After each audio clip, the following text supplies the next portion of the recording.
की जय, गिरिराज धरण की जय, श्याम सुंदर सी जमुने महारानी की जय, गोसाई जी परम दयाल की। जय।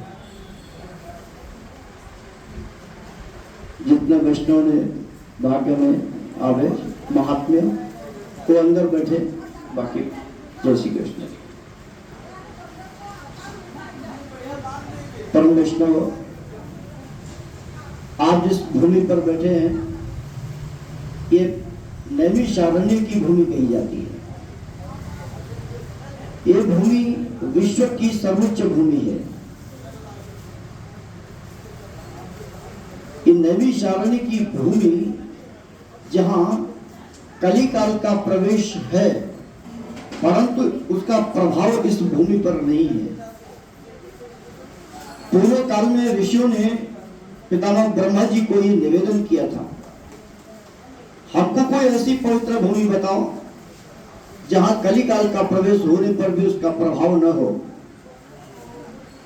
ब्रह्मा जी ने अपने मन से एक चक्र को उत्पन्न किया था, ये ब्रह्मा मनो में चक्र कहलाया। आप सभी ने चक्र तीर्थ का दर्शन लाभ किया होगा। ये वो चक्र है जो पितामह ब्रह्मा जी ने अपने मन से उत्पन्न करके छोड़ा। ऋषियों को बताया, हे ऋषियों, आपके द्वारा ज्ञात करने की जो भूमि है वो ये चक्रदेव आपको बताएंगे, आप सब इसके पीछे पीछे चलो। ब्रह्मा जी ने इस चक्र को छोड़ दिया, ऋषियों का मंडल उसके पीछे पीछे सब चलने लगे। वो चक्र लोक लोकांतर में भ्रमण करते करते ये नैमिषारण्य इस पावन भूमि पर वो प्रवेश करता है। उसने ऋषियों को सावधान किया, ये ऋषिश्वरों सावधान, जिस भूमि की हम सब खोज करते हैं वो भूमि सन्निकट आ गई है, क्योंकि मेरी गति अब कम हो रही है, शीर्ण हो रही है। ऐसा चक्रदेव बोल करके और ऋषियों को सावधान किया। ऋषि लोग सावधान हुए तो चक्र की जो नेमी बीच का जो धुरा होता है ना, सेंटर धुरी, इसको संस्कृत की भाषा में नेमी कहते। ब्रह्मा जी ने बताया था, नेमी यत्र सीयते तद वनम नैमिषारण्य। इसकी जो नेमी जिस भूमि पर गिरेगी वो भूमि नैमिषारण्य के नाम से जानी जाएगी। नेमी धुरी, शव माने भूमि, आरण्य माने जंगल, ये है नैमिषारण्य। इसकी उत्पत्ति हुई, इसका नामकरण संस्कार हुआ। 88,000 महर्षियों ने इस भूमि पर पितामह ब्रह्मा जी को प्रार्थना किया कि हे प्रभु, ये भूमि तो विशद है, अपार भूमि है, नैमिषारण्य की भूमि कहां से कहां तक होगी। ब्रह्मा जी ने बताया, ऋषियों, इस चक्र की धुरी से 5-5 कोष का परिक्षेत्र, ये 84 कोष का मंडल होगा। इस मंडल में आप सब बैठ करके यज्ञ जब पूजा पाठ आदि का क्रम करें। ब्रह्मा जी चले गए, मतलब चक्र की जो धुरी थी वो जब भूमि को शीर्ण हुई, गिरी, तो ये पृथ्वी भेदन हो गई, पृथ्वी फट गई, जल की धारा निकली। ऋषियों ने पुनः विचार किया, ब्रह्मा जी को आराधित किया। ब्रह्मा जी ने बताया, ये चक्र को छोड़ने की शक्ति मेरी थी, परंतु रोकने की शक्ति मेरी नहीं है। पितामह, मेरा मार्गदर्शन करो, ये पृथ्वी तो जलमग्न हो जाएगी, खोज करने का क्या लाभ होगा। तो ब्रह्मा जी ने बताया, हे ऋषिश्वर, इस आरण्य में आदि शक्ति तपस्या करती है, उस शक्ति की तुम ललित स्तोत्र से आराधना करो, वो शक्ति ही इसको रोक सकती है। ऋषियों ने प्रार्थना की, वो आदि शक्ति प्रकट हुई। शक्ति ने ऋषियों को पूछा, मुझे क्यों याद किया। हे देवी, हे मातेश्वरी, इस चक्र को रोको, नहीं तो ये जलमग्न पृथ्वी को कर दे। वो आदि शक्ति ने चक्र की शिखा को पकड़ा। वो शक्ति ललिता देवी के नाम से विख्यात है। पितामह ब्रह्मा जी ने बताया, हे ऋषिश्वर, आप जब कभी भी भूमि पर यज्ञ जब पूजा पाठ आदि का क्रम प्रारंभ करेंगे तो यह आज से आपकी अधिष्ठात्री देवी होगी। इसकी पूजा को करने के बाद ही अपना यज्ञ जब पूजा पाठ आदि प्रारंभ करना। ब्रह्मा जी चले गए। ऋषियों ने इस 84 कोष मंडल में अपना अपना स्थान नियुक्त किया। स्थान बनने के बाद अपना अपना यज्ञ जब पूजा पाठ आदि क्रम प्रारंभ होगा और समय व्यतीत होता है। शास्त्रों ने इस भूमि की जो ख्याति का वर्णन किया है, यह भूमि सतयुग की भूमि कहलाती है। 4 युगों में 4 तीर्थों का वर्णन शास्त्रों में भगवान वेदव्यास जी ने किया। शतयुगे नैमिषारण्य, त्रेतायाम च पुष्करे, द्वापरी कुरुक्षेत्रे, कलौ गंगा प्रवर्तते। ये 4 युगों के 4 तीर्थ है। ये सतयुग का तीर्थ नैमिषारण्य कहलाता है। उस युग में दानवीरों की श्रृंखला हुआ करती थी। एक समय वृत्तासुर नाम के राक्षस का जन्म हुआ। देवताओं को प्रताड़ित करने लगा, दुख देने लगा। उसने ब्रह्मा विष्णु शिव को प्रसन्न करके वरदान की प्राप्ति कर ली। मुझे अमर वरदान तो नहीं दे सकते। तो वृत्तासुर को यह ज्ञान था कि ऐसा कौन सा शस्त्र है जो मुझे मार सकता है। तो उसने नारायण कवच का चुनाव किया। नारायण कवच भगवान विष्णु का है और वो नारायण कवच संसार में त्रैलोक्य में है ही नहीं, इसका ज्ञान था उसको। भगवान विष्णु का परम भक्त था,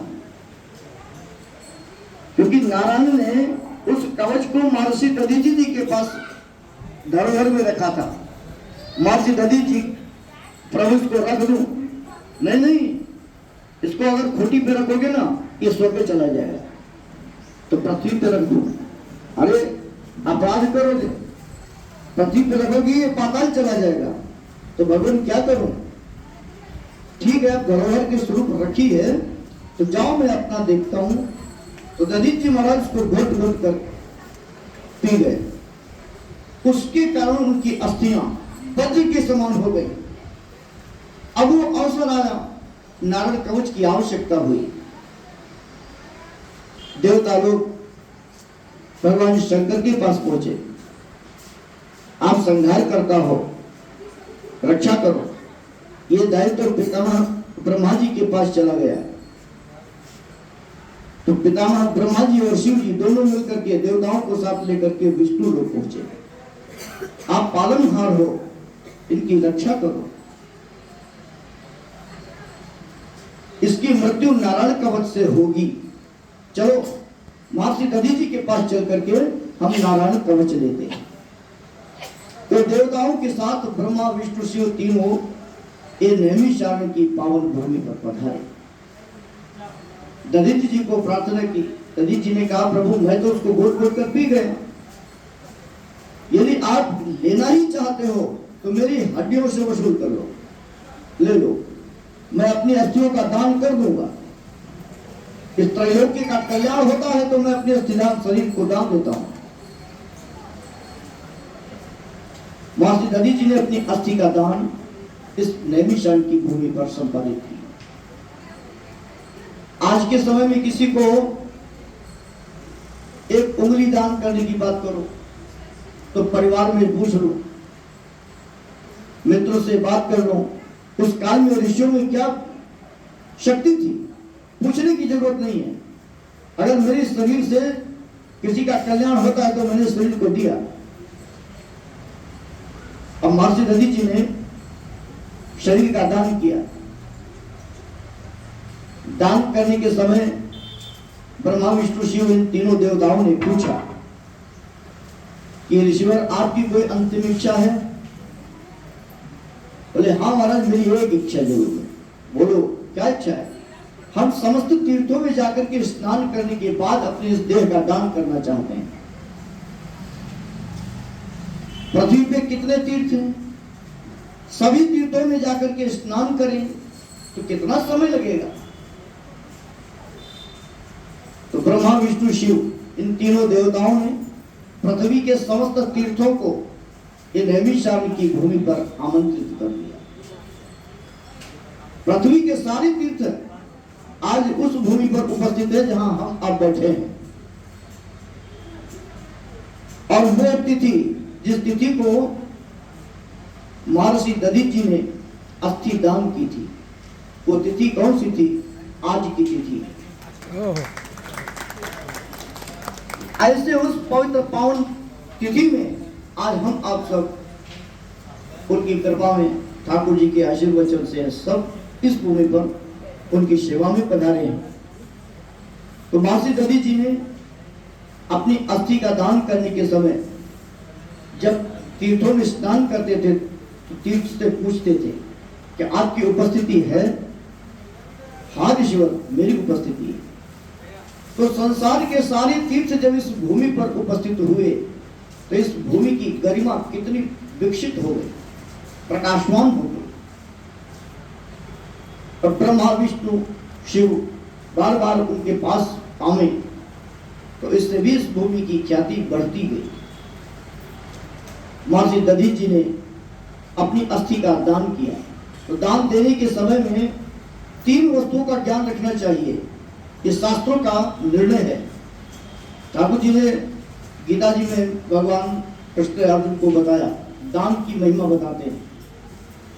17वें अध्याय में भगवान कृष्ण ने बड़ा सुंदर निरूपण किया है दान का। दातव्यमित यद दानम दीयते अनुपकारिणे देशे काले च पात्रे च तद दानम सात्विकम स्मृतम। हे पार्थ, दान देने वाले को चाहिए कि वो कारण न देखे, अनुपकारणे, दान देने का कारण नहीं होना चाहिए। देश, काल और पात्र, इन 3 वस्तुओं का ज्ञान रख करके जो दान दे, ये सात्विक दान कहलाता है। महर्षि दधीच जी ने इन 3 वस्तुओं का ज्ञान रखा। दिव्य सुंदर मधुमास, दिव्य एकादशी की तिथि और भूमि का जब चुनाव हुआ तो नैमिषारण्य की जैसे पावन भूमि का चुनाव किया। पात्र की जब बात आई तो पात्र ब्राह्मण देव को पात्र समझा। अब कौन से ब्राह्मण देव आवे दान देने के लिए?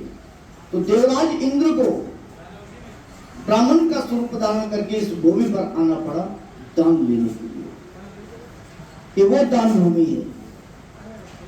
उसी श्रृंखला में भगवान ब्रह्मा विष्णु शिव तीनों ने महर्षि दधीच जी को आशीर्वचन दे दिए कि जब तक सूर्य और चंद्रमा विकसित रहेंगे, प्रकाशमान रहेंगे, ये महर्षि, तब तक आपका यश गान स्तुतियां निरंतर करती रहेंगी। कि वो पवित्र पावन भूमि नैमिषारण्य की है प्रभु, हमारे आप सभी के जन्मदाता चक्रवर्ती सम्राट महाराज मनु और शत्रुपा, नाम सुना होगा। प्रारंभ होती है। महाराज मनु जी ने भी, तो पृथ्वी के एक छत्र साम्राज्य करने वाले राजा है, चक्रवर्ती सम्राट है। तपस्या करने के लिए तो कहीं भी किसी भी भूमि पे जा सकते हो, परंतु उन्होंने भी तपस्या करने का जो भूमि का चुनाव किया वो नैमिषारण्य की। महाराज मनु जी ने बरवर्ष जबरदस्ती अपने पुत्र को राज्य दिया था। चतुर्थपन, चौथी अवस्था में तुलसीदास जी महाराज बहुत सुंदर वर्णन करते रामचरित मानस में। बरबस राज सुतहि रप दीना, नारी समेत दमन बन कीना। अपनी धर्मपत्नी शत्रुपा जी के साथ महाराज मनु जी प्रियव्रत और उत्तानपाद को राज्य दे दिया और वन गमन कर दिया। तो पहुंचे जाई धेनुमति दीरा, हर्ष नहारी निर्मल लीला। कि पास में आपकी धेनुमति आदि गंगा गोमती का प्रवाह है। आचार्य चंद जी जहां जहां भी गए हैं वहां कहीं नदी का प्रवाह है और कहीं तालाब का प्रवाह है। प्रायः हमारा जो 84 बैठक जी का प्राकट्य है तालाब अथवा नदी का तट है। ये आदित्य नदी का दिव्य सुंदर तट है। तो इस तट पर महाराज मनु जी ने आकर के स्नान आदि क्रिया को निवृत्त किए। विचार किया कि इससे सुंदर भूमि नहीं मिलेगी। ऋषियों ने महाराज मनु जी को द्वादशाक्षर महामंत्र की उपासना बताई। ओम नमो भगवते वासुदेवाय। इस दिव्य महामंत्र की उपासना करके महाराज मनु जी ने ब्रह्मा विष्णु शिव इन तीनों देवताओं को अनेक बार बुला लिया।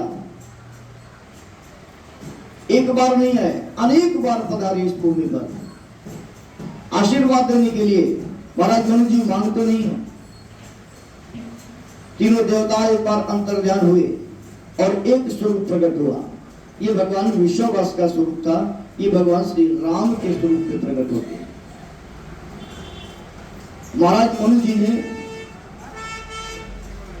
जब भी वरदान मांगने की बारी आई तो प्रभु अब हम वरदान कुछ नहीं चाहते, आपकी असीम कृपा, राज्य की मेरी इच्छा नहीं, चक्रवर्ती सम्राट हो चुका हूं, पुत्रों की कामना नहीं, प्रियव्रत और तानपा जैसे बेटे भी, कन्याओं की भी इच्छा नहीं है प्रभु, देवहूति आहुति प्रसूति जैसी कन्याएं भी हैं। आपके चरणारविंदों के दर्शनों की लालसा थी तो ठाकुर जी पूरी हो गई। तो मेरे चरणारविंद के दर्शनों का लाभ भी तो मिलना चाहिए। राजन मांगो, क्या चाहते हो?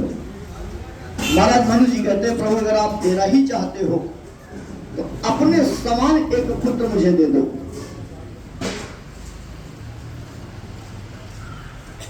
भगवान विश्ववास जी एवं तो कह देते, बाद में विचार करते हैं सृष्टि में मेरे जैसा तो है ही नहीं।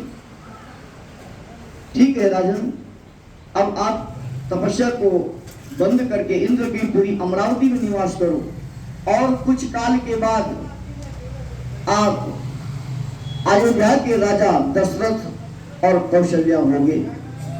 उस समय मैं अपने अंश के सहित, क्योंकि इस भूमि का प्रभाव है या जो भी कार्य किया जाए इसका लाभ 4 गुना होता है।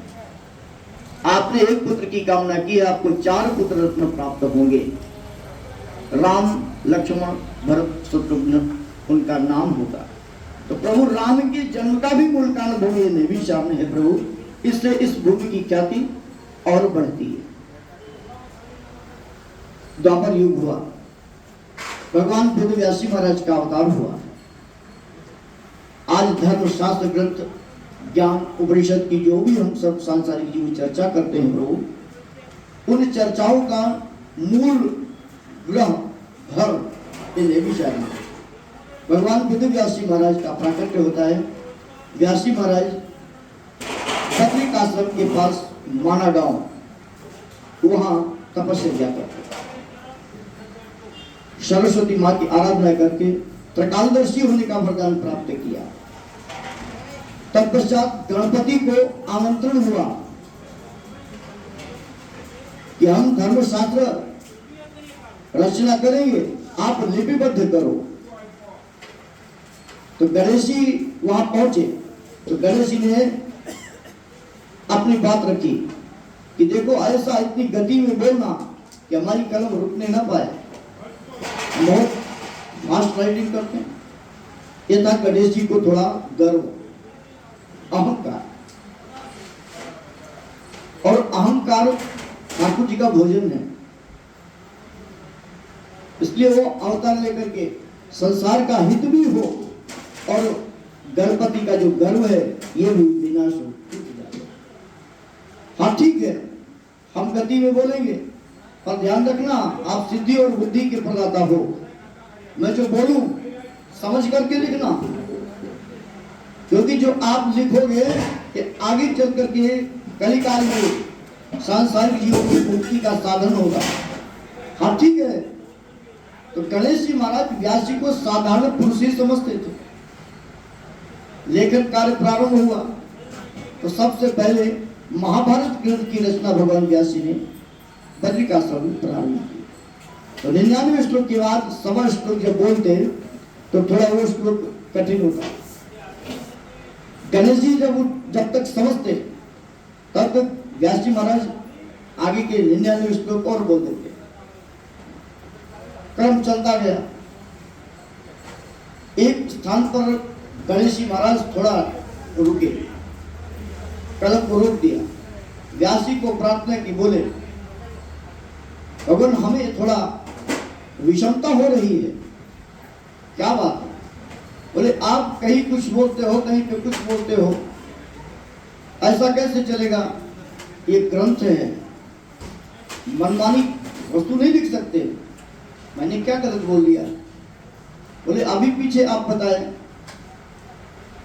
5 पांडव हैं, युधिष्ठिर, भीम, नकुल, सहदेव, अर्जुन, 5 भाई हैं। आप अब बोलते हो कि युधिष्ठिर से कन्या नकुल विवाहिता, युधिष्ठिर की कन्या प्रभु नकुल को कैसे ब्याह दी जाएगी? ये तो विडंबना की बात होगी। एक भाई की कन्या दूसरे भाई को कैसे ब्याह दी जाएगी? शास्त्र का खंडन हो जाएगा। नहीं नहीं गणपति, आप तो व्याकरण आचार्य हो, व्याकरण से सिद्ध करो। ये आपकी भाषा मुझे समझ नहीं आती, अब इसका निरूपण आप ही करो। तो भगवान वेदव्यास जी महाराज गणेश जी महाराज को समझाते हैं, देखो गणपति, किसी व्यक्ति का नाम रख देने से युधिष्ठिर नहीं होता। वास्तविक युधिष्ठिर क्या है? प्रभु आप ही इसका निरूपण करें, बताओ। तो भगवान व्यास जी महाराज कहते हैं, गणपति देखो, युद्धे यह स्थिर सह युधिष्ठिर, जो युद्ध में स्थिर रहे वो युधिष्ठिर कहलाता है। किसी का नाम रख देने से युधिष्ठिर नहीं है। वास्तविक नकुल कौन है वो समझना चाहिए। यस्य न कुलः स नकुलः, जिसका कोई कुल न हो उसको नकुल कहते हैं। तो प्रभु युद्ध में कोई स्थिर रहे, ऐसी स्थिति तो आती नहीं। युद्ध में कोई अगर स्थिर हो गया तो उसको तो वर्ची, तीर, कमान, धनुष आदि यंत्रों से उसका वध हो जाएगा, संहार हो जाएगा। तो व्यास जी मुस्कुराए, देखो गणपति, जिस भूमि पर युद्ध होता है वहां ऊंचे ऊंचे पर्वत भी होते हैं, महाराज होते हैं। युद्ध कितना भी भीषण हो परंतु वो पर्वत स्थिर रहते हैं, युद्ध में भी वो स्थिर है। हाँ प्रभु है। अब गणेश जी महाराज को कुछ कुछ थोड़ा थोड़ा ज्ञान होने लगा। बोले ऐसे पर्वतों के एक राजा भी हैं। हाँ राजा भी है, उनका नाम हिमालय है। तो हिमालय की पुत्री यस्य न कुलः स नकुलः, जिसका कोई कुल नहीं हो नकुल है। और ऐसा कौन है जिसका कोई कुल न हो? वो भी मुझे नहीं याद प्रभु। जिसका कोई कुल नहीं है उसको भगवान शिव कहते हैं। भगवान शिव का कोई कुल नहीं है। उन पर्वतराज की कन्या उन नकुल को ब्याह दी गई। अब गणेश जी महाराज चिंतित हुए, एकाग्रचित्त हुए। तो गणेश जी को स्मरण हुआ, अरे ये तो स्वयं साक्षात श्री हरि नारायण का अवतार है। तो गणेश जी ने व्यास जी को प्रणाम किया। व्यासाय विष्णु रूपाय व्यास रूपाय विष्णु। प्रभु आप तो स्वयं विष्णु का अवतार हैं और व्यास ही स्वयं विष्णु है। प्रभु शेष ग्रंथ की रचना और विधिवत है, दोनों कार्य करने में आप सक्षम हैं। गणेश जी चले गए, व्यास जी आगे की रचना को प्रारंभ किया। तो सरस्वती माँ का वहां से प्रवाह है, वो प्रवाह थोड़ा वेग अधिक हुआ। व्यास जी ने प्रार्थना की, देवी अपने वेग को शांत करो, लेखन कार्य में बाधा आती है। तो सरस्वती माँ ने और वेग बढ़ा दिया। तो वेग बढ़ाने में और कलरव होने लगा। व्यास भगवान ने सरस्वती माँ को वही श्राप दे दिया, आप यहीं से विलुप्त हो जाओ। सरस्वती माँ वहीं से विलुप्त हो जाती है। फिर सरस्वती माँ को भी ज्ञान हुआ कि अरे ये तो स्वयं साक्षात श्री हरि हैं।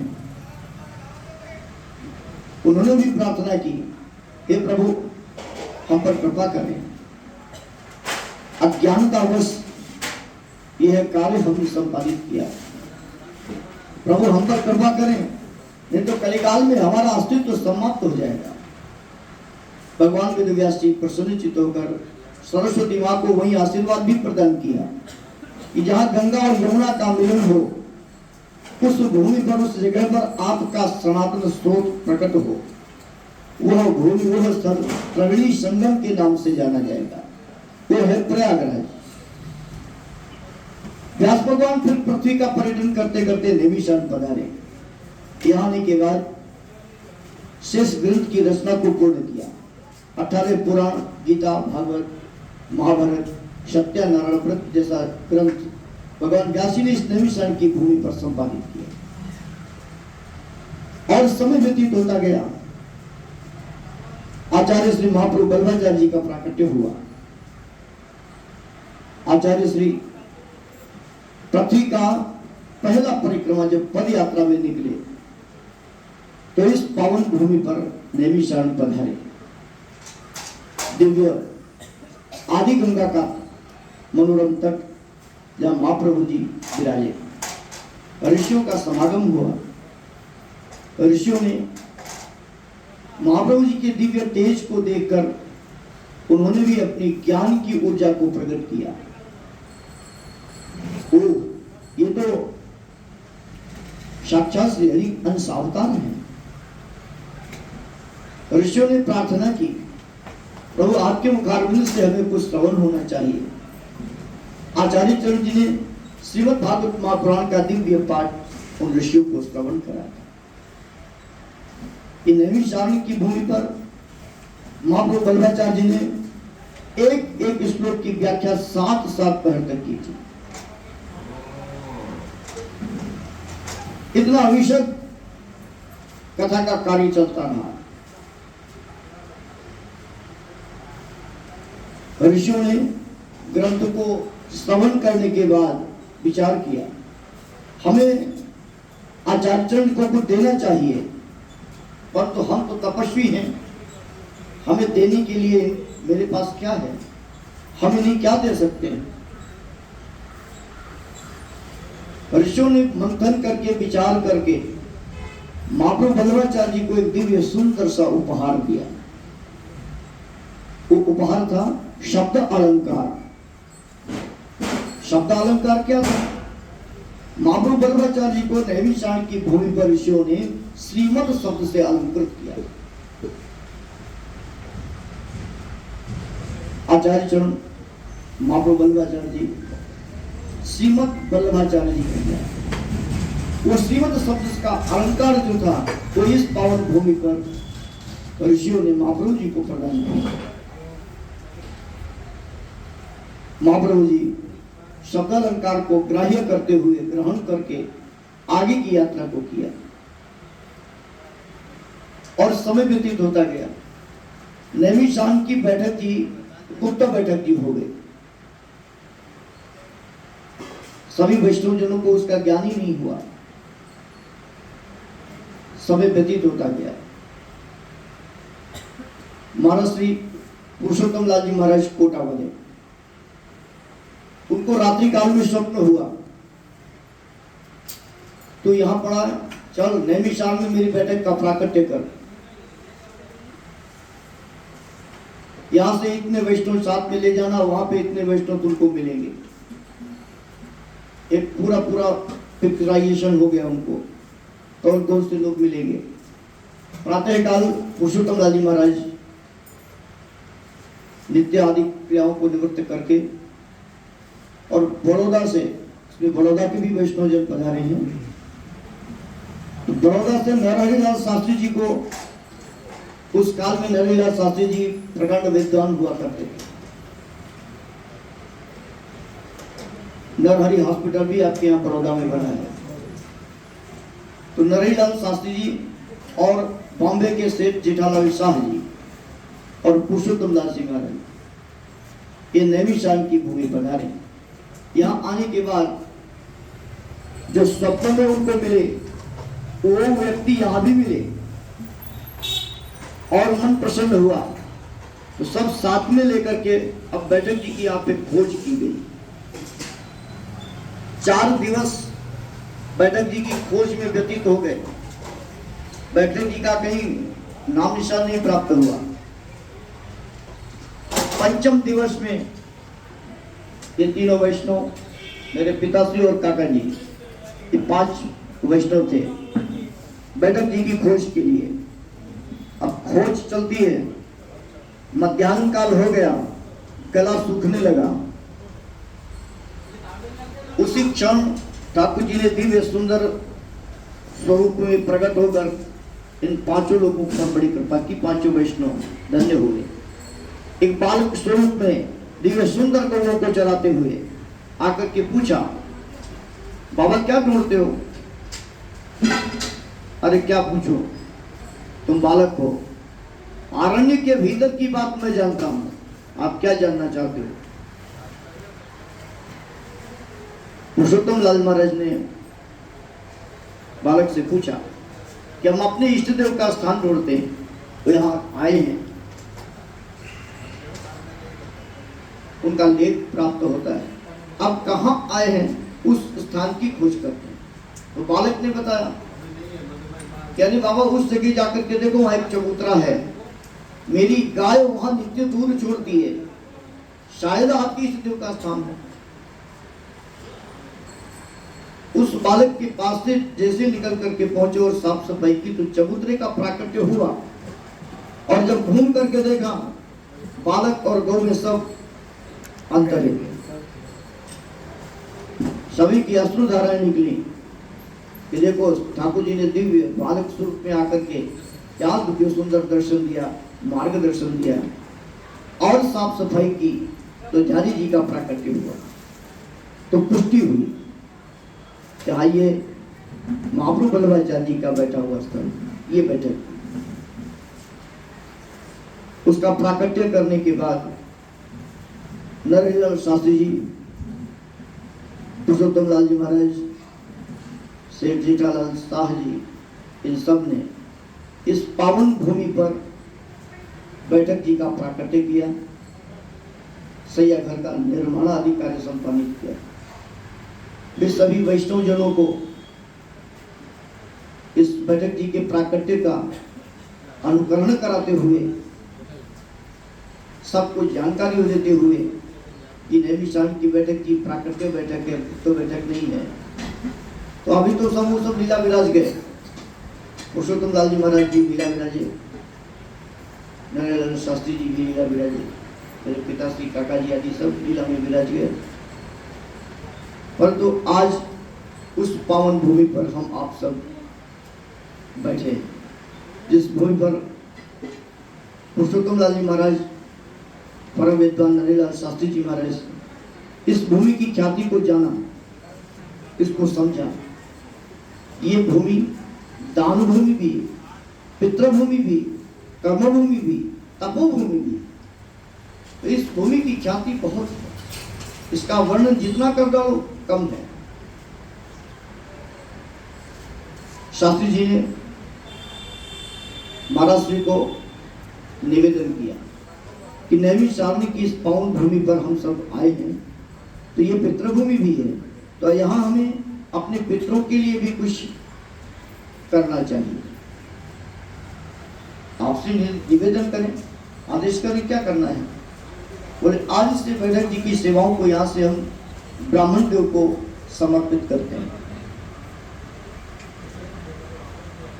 ये हमारे पितृगणों की कृपा और उनका आशीर्वाद, जो ठाकुर जी का दर्शन लाभ भी प्राप्त हुआ, और क्या चाहिए।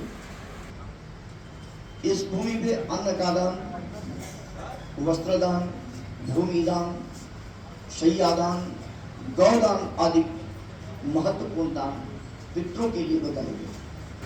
तो इन दानों की श्रृंखला को निवृत्त करते हुए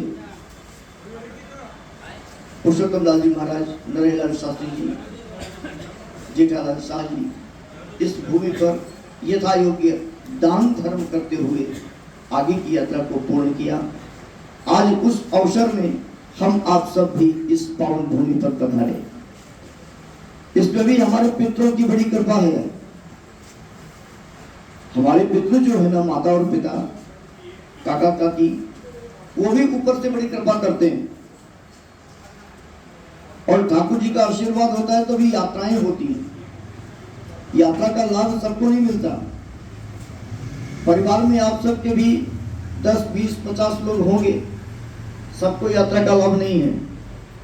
ठाकुर जी ने कहा आपको आना है। पितृलोक ने क्या किया, पीछे से धक्का लगाया, चल बाहर निकल। यात्रा में जाओगे, तीर्थ में जाओगे, कुछ दान धर्म करोगे, कीर्तन भजन करोगे, उसका भी कुछ अंश लाभ मुझे मिलेगा। इसलिए वो बड़ी कृपा करते ना, चलो टिकट बुक हो गया। थोड़े समय के बाद शरीर अस्वस्थ हो गया, अब नहीं जा पाएंगे। पितृलोक भी कृपा करते हैं, जाओगे कैसे नहीं, लो शरीर स्वस्थ हो गया, पुष्ट हो गए, हाँ बड़ी कृपा हो गई ठाकुर जी की, अब तो चलना ही है। बोलो जय श्री कृष्ण। जय श्री कृष्ण। तो इस भाव से आज हम इस पावन भूमि पे पधारे। 11 का दिन और तिथि दिव्य सुंदर तिथि में हम आज ठाकुर जी की सेवा में आए। ठाकुर जी सभी का मंगल करें, सब पर कृपा बनाए रखें, सभी को स्वस्थ रखें। हम ऐसी प्रार्थना ठाकुर जी को निवेदन करें, हमारे आप सभी के पितृगण उत्तम ठाकुर जी के लोक को प्राप्त हो। इसी भाव के साथ हम पुनः ठाकुर जी को प्रणाम बंदन करेंगे, उनको नमन करें। श्री कृष्ण शरणम मम, ये महामंत्र का हम 5 बार मन में जप करते हुए ठाकुर जी के श्री चरणों में समर्पण करेंगे। श्री वल्लभाधीश की जय, गिरिराज धरण की जय, श्याम सुंदर श्री जमुने महारानी की जय, गोसाई जी परम दयाल की जय, गोवर्धन नाथ की, आज के आनंद की, वल्लभ कुल परिवार